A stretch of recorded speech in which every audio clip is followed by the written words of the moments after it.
नमस्कार। कुंडली क्या है चैनल में एक बार मैं पुनः आप सभी का अभिनंदन करता हूं। मित्रों, मैं सुनील मिश्रा आज कुंडली ज्ञान में एक नई टॉपिक काम वासना योग लेकर आया। काम वासना योग है क्या? कुंडली से कैसे जाने कि कौन व्यक्ति कामी ज्यादा है, किस व्यक्ति को काम पर कंट्रोल नहीं है।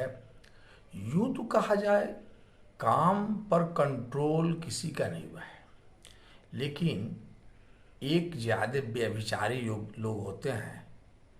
तो व्यभिचारी क्यों होते हैं, कौन है, कैसे जाने कुंडली में? अगर यह योग है किसी का जो करीबी है तो क्या उपाय करें कि वो बदनामी से बच सके?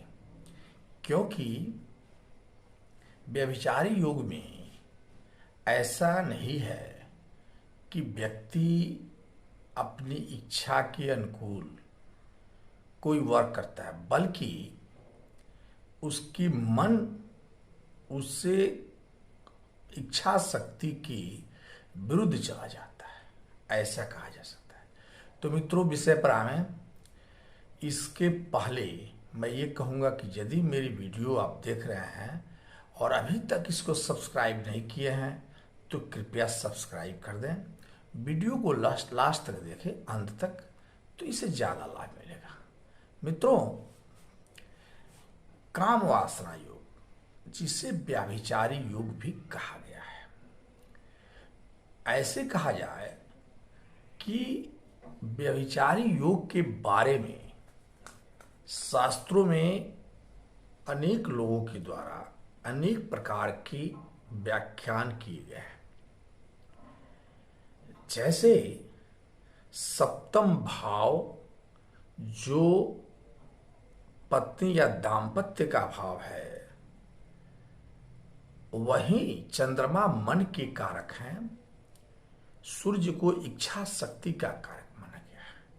तो कुंडली में कहीं भी चंद्रमा, शुक्रदेव और मंगल की युति मिल जाए, कहीं भी चंद्रमा, शुक्रदेव और मंगल की युति मिल जाए, तो समझिए कि उस व्यक्ति के कुंडली में व्याभिचार करने की क्षमता, या यूं कहा जाए कि काम वासना उसकी कुंडली में ज्यादा है। वह व्यक्ति उत्तेजनाओं से भरा हुआ है। ऐसे ही बहुत सारे लोगों ने अलग अलग व्याख्यान किया। जैसे शुक्र और शनि की युति जीवन में किसी भी कुंडली में देखें तो ये मानकर चलें कि दाम्पत्य जीवन के अलावा किसी अन्य महिला से इसका संबंध होना चाहिए।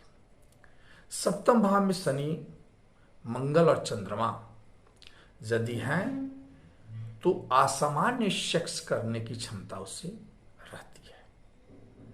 इसी प्रकार से हम लोग भिन्न भिन्न लोगों के द्वारा, जैसे चंद्रमा और शुक्र की युति अगर अष्टम भाव में, सप्तम भाव में मिल जाए तो भी कहा गया है कि ऐसा व्यक्ति अपने से माने अपने दाम्पत्य जीवन से ज्यादा अनेक लोगों से संबंध रखता है।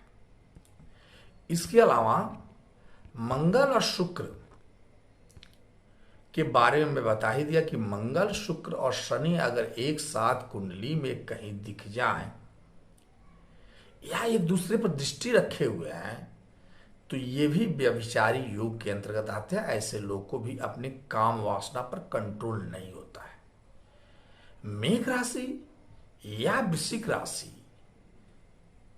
के लोगों की जो मंगल हैं, अगर वो शुक्र से युति कर ले तो भी ऐसा दिखता प्रतीत होता है कि ऐसा व्यक्ति अपने जीवन काल में एक से ज्यादा महिलाओं से संबंध रखने का प्रयास करता है। चंद्रमा जो क्षीण के होते हैं, अगर वह शुक्र देव के साथ संबंध बना लें तो सुनफा योग नाम का एक जो है बढ़िया योग माना गया है। होता जरूर है, लेकिन ऐसे व्यक्ति को भी काम वासना पर कंट्रोल नहीं रहती है। ये सारी चीजें यदि दूसरे, छठे और सातवें भाव के स्वामी यदि शुक्र देव से संबंध बना ले, तब भी कहा गया है कि ऐसा व्यक्ति चरित्रहीनता को प्राप्त करने वाला होता है। यदि कुंडली में बुध और शुक्र की युति सप्तम भाव से हो जाए, तब भी ये माना गया है कि ऐसा व्यक्ति भौतिक जीवन में मतलब अभौतिकता को ज्यादा प्राथमिकता देता है और अपने में यूं कहें कि वो एक व्यक्ति से संतुष्ट नहीं होता है। युति के मामले में शनि और मंगल की युति भी सप्तम भाव में बन जाए, तब भी हमें कह सकते हैं कि वो व्यक्ति अपने से ज्यादा उम्र की महिलाओं से संबंध स्थापित करता है। यदि अष्टम, नाइन्थ और 12 भाव में भी अगर जो है मंगल और शुक्र की युति बन जाए तो बहुत अच्छा नहीं माना गया है। आगे हम लोग कहें कि मंगल वो राहु की दृष्टि या युति अगर बनती है आपस में, तब भी यह कहा जाता है कि व्यक्ति ज्यादा कामुक होता है। लग्न में यदि शनि बैठे हों, तब भी काम वासना को बढ़ाते हैं। पंचम भाव में शनि अगर हों, तो अपने से बड़े स्त्रियों से संबंध बनाने का बात किया जाता है। इसी प्रकार से अगर हम लोग 12वें भाव को और सप्तम भाव को, अब देखिए हम मूल बिंदु पर आते हैं। सप्तम भाव दाम्पत्य जीवन का भाव है, 12वां भाव शैया सुख का भाव है। अगर ये दोनों भाव के स्वामी एक साथ बैठ जाए या दोनों भाव के स्वामी प्रतियुति कर लें, या यूं कहा जाए एक दूसरे को देख रहे हैं, तब भी व्यक्ति जो है ये माना जाता है कि वह जीवन में काम वासना की उत्तेजना उससे होती है। इसके बाद चंद्रमा शुक्र यदि तुला राशि में है और कहीं से बृहस्पति की दृष्टि पड़ती है, बुध शुक्र जो है सप्तम भाव में कामुकता की वृद्धि करने वाले होते हैं। मंगल राहु और शुक्र अगर एक साथ कहीं भी बैठे हों, पर स्त्रीगामी व्यक्ति होता है। मंगल शुक्र यदि सप्तम और अष्टम भाव में बैठ जाए तो क्या पूछना, ऐसे व्यक्ति अपने बस में नहीं रहता है।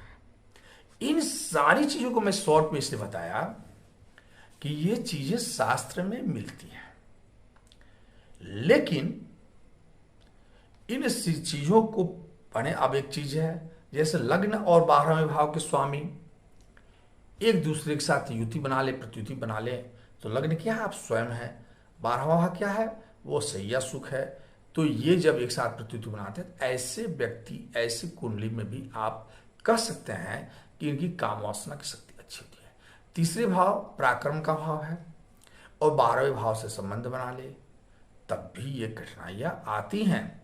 लेकिन मैं बार बार एक शब्द, लेकिन शब्द मैं बार बार इसलिए कहा कि कुंडली में काम वासना योग, व्यभिचारी योग के जानने से पहले कुंडली में 2 ग्रहों को जरूर देखना चाहिए। पहला सूर्य देव, वो क्या है, इच्छा शक्ति है, इच्छा शक्ति। यदि आपके सूर्य अच्छे हैं कुंडली में, तो मन को कंट्रोल करने की क्षमता उनमें होगी, और यदि यह योग बना भी है तब भी वो व्यक्ति अपने मन को कंट्रोल में करके अपने को रोक लेगा। दूसरा ग्रह चंद्रमा होते हैं जो मन के कारक होते हैं। यदि चंद्रमा कुंडली में अच्छी स्थिति में है, पाप ग्रहों से दृष्ट नहीं है, क्षीण चंद्रमा नहीं है, मजबूत है, तो आपका मन मजबूत होगा। उस स्थिति में भी यदि कुंडली में ऐसे दुर्योग जो मैंने कहा कि शुक्र से या मंगल शुक्र राहु, मंगल शुक्र शनि, मंगल शुक्र चंद्रमा, ये यदि हो तब भी अगर चंद्रमा और सूर्य देव आपके अच्छे स्थिति में है कुंडली में, तो ऐसे व्यक्ति को भी ऐसे दुर्योग कुंडली में देखने के बावजूद ये कहा जा सकता है कि इनकी काम वासना या इनके पास जो है ये व्यभिचारी योग नहीं हो सकता है। तो सबसे पहले दो चीजों पर ध्यान रखें। कुंडली में ऐसे योग के देखने के लिए पहले सूर्य की स्थिति को देखें, फिर चंद्रमा को देखें और तब सप्तम भाव की स्थिति को देखनी चाहिए, क्योंकि सप्तम भाव पंचम भाव, इसको भी छोड़ा नहीं है। पंचम भाव क्या है? पंचम भाव प्रेम का भाव है। तो यदि प्रेम के कारक ग्रह अच्छी स्थिति में नहीं है या कहीं अच्छी स्थिति में है, तब भी व्यक्ति अपने एक प्रेमी के साथ रखकर जीवन निर्वहन करने का प्रयास करता है।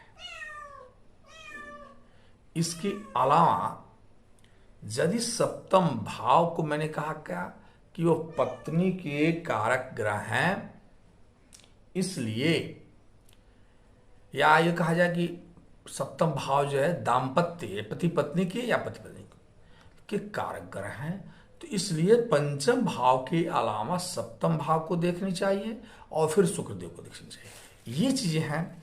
अगर कुंडली में ये सारी चीजें पाई जाती हैं तो और चंद्रमा और सूर्य कमजोर है, तो निश्चित रूप से कुंडली में व्यभिचार योग बनेगा। और अगर जैसे मैंने आगे एक भी कहा कि अष्टम भाव में यदि शुक्र है तो और गुरु से भी कहीं से दृष्ट है, तो ऐसे व्यक्ति धार्मिक प्रवृत्ति होने के बावजूद इन्हें काम वासना पर कंट्रोल नहीं हो पाती है।